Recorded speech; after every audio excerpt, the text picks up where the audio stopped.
Hello, I'm David and welcome to the Geek Battle Gaming YouTube channel. Today we are going to be looking at this, the Atari 2600, world's smallest Atari 2600 tiny arcade. And if you haven't done so already, please smash the subscribe button, help spread the word of the videos, and let's just get straight into it. Let's open this thing up. I have opened it before, but I put it away again. So let's have a look. Woo! Here we see this very tiny Atari 2600 with a television. Well, this is the Atari 2600. This is the television. Kind of reminds me of the television from The Simpsons, but it's the wrong colour.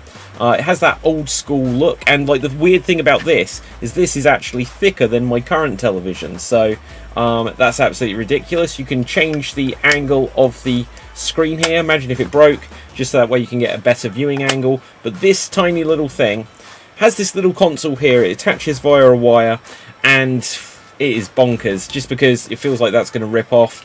And then you have the tiny Atari joystick here, as we can see, and we're going to test all of this and we're going to see how it works. Let's see how it switches on. Boom! Oh, look at that, it actually comes on.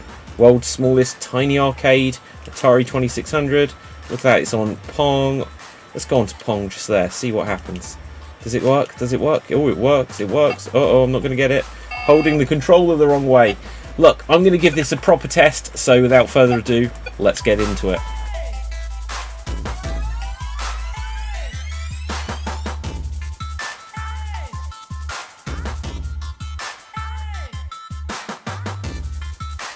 Fans of the Atari 2600 who are looking for a bit of nostalgia that they can fit into their pocket can rejoice. Well, maybe rejoice isn't quite the word that I'm looking for, and to be honest, it can fit in your pocket, but it'll give a weird bulge which may get you some funny looks.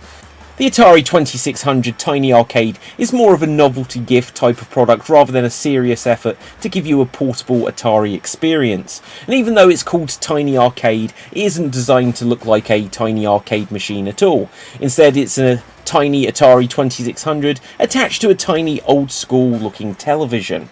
And it's got the aesthetic of it is that it looks like a Simpsons style television, like I said, but obviously it's got like the old wood grain finish, and it's got like this awkwardly angled aerial on the top. It's all very charming, but the thing which I noticed about it is that the screen appears ever so slightly taller than it is wider, or maybe it's completely square and it's just a little bit of an optical illusion. But in my experience, if I can remember correctly, like old school televisions would be still slightly wider than they are taller before things went completely wide with the advent of widescreen televisions.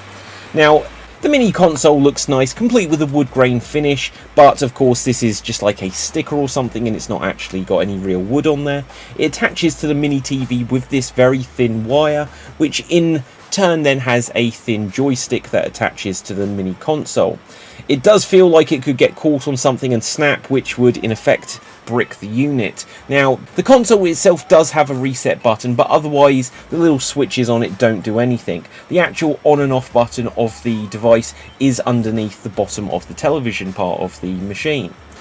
The system comes with 10 games built in, and they are Pong, Asteroid, Centipede, Millipede, Warlords, Combat, Missile Command, Breakout, Tempest, and Pac-Man. These are all classic games from the Atari era that the Atari was known for, but it's great that they went to the extra effort to get Pac-Man on there from Namco, as well as having the famous Atari games themselves. All of the games play as you would expect them to. If you're a younger player and don't know what these games are, I can say that they are all classics, but this device isn't probably the best way to try them out for the first time. This is intended for nostalgia, and if you remember playing the games back in the day, you'll probably forgive that this isn't the best way to be able to play them.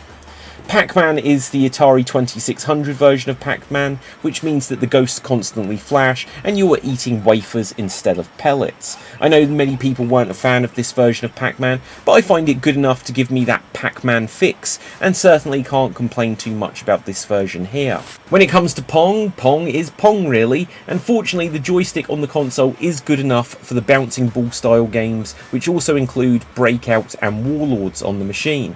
I do think that the movement of of the paddle in Breakout seems a bit juddery compared to what I remember it being back in the day, and that's a little bit weird just because it seems to move quite smoothly for Pong but doesn't move as smooth as I was expecting for Breakout. Combat and Asteroid see you needing to rotate your tank or spaceship around to be able to shoot at enemies or shoot at the asteroids, and truthfully the screen is so small that I had to squint a little bit just to see which way my tank was facing.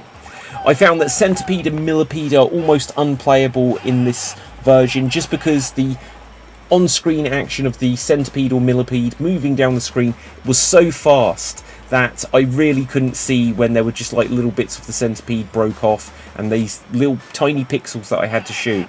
So for me they were probably the weakest of the games on there, which is a shame because I really like the game Centipede.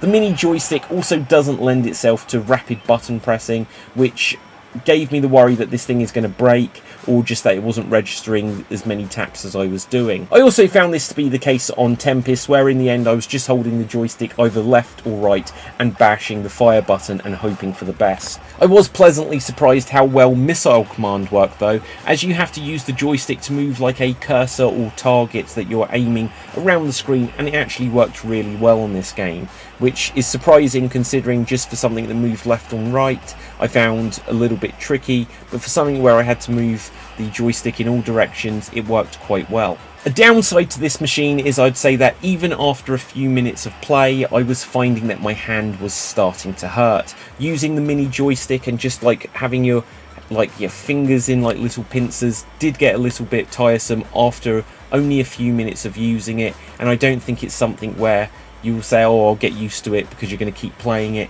I think this is going to be something that you play for a few minutes, put it on your shelf next to your Funko Pop so it looks like, I don't know, Darth Maul or whoever is playing on Atari, and then you'll probably not return to it for a few months because you'll suddenly spot it and be like, oh, I should probably have another go at that. You'll play it for a few minutes, remember that it hurts your hands, put it back on the shelf, and you'll just repeat that cycle for the next few years until you find it's not working anymore, and you'll just keep it anyway because it looks a nice little prop. So this is something I would say that is for nostalgia fans, for Atari fans only.